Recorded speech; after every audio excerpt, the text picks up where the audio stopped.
Okay, in the last video, we talked about national debt and how it's just gotten out of fucking control in the last couple of years, in the last 40 years.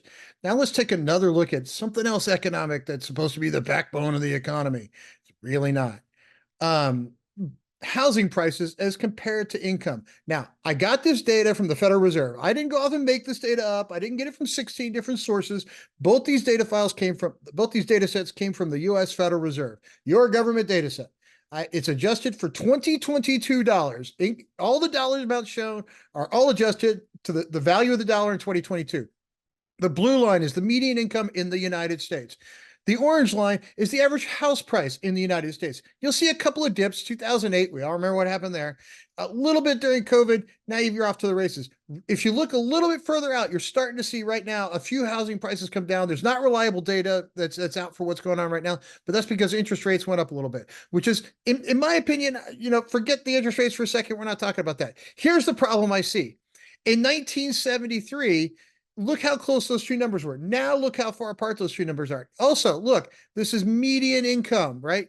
What's that blue? If you adjust it for inflation, what has happened to income? It's gone up, but not a whole lot, right? So it's kind of stayed the same. Whereas the housing price through the fucking moon. So that's okay. If you're in that median income bracket, we'll loan you the money. You can pay it back at some obnoxious percentage of your income. And that's cool for the guy loaning you the money or for the guy building the houses, which certainly in the Gen X folks, we're not the ones off building subdivisions, right?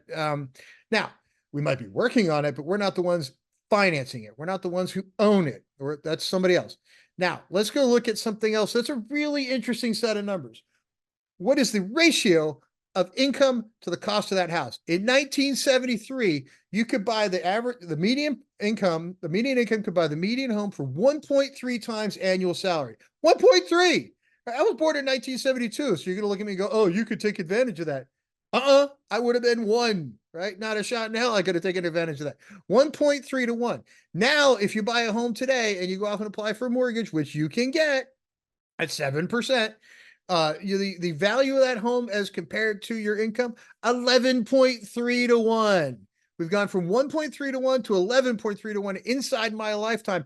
How the ever living name of monkey bottoms is that actually sustainable in a way that we see as rational? So what happens if this comes down? Let's think about this. Back in 2008, this little tiny dip you see right here, that was the housing crisis, all the foreclosure crisis, all this crap that went on. We said, oh, we had a housing bubble, it burst, and damn near took down the US economy, right?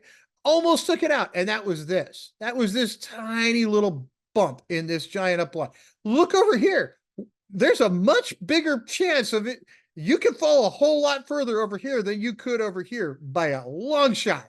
So what happens in the case where we keep raising interest rates, which is going on right now? What happens to the value of that home? Is that home going to stay the same, or is it going to keep going up at the same rate? The reason this line went up like this is because interest rates were low. You could borrow a big pile of money and keep your payment the same. Housing price mortgages got down to like 3%. I looked right before this video. They're like 7.5, depending on the size of loan, maybe as low as 6, but somewhere between 6 and 7. So twice what they were a couple of years ago. What's that do to your monthly payment? Sends it through the roof because you're paying a lot more interest. So guess what? If you're out in town to buy a house and you need a loan and you're not paying cash, guess what happens? Goes crazy, right? Now, is this sustainable, or is this just setting ourselves up for disaster, just like the last video on federal debt? You decide. All I'm doing is showing you data, but it doesn't look like good things are on the horizon for us. Everybody have a good day.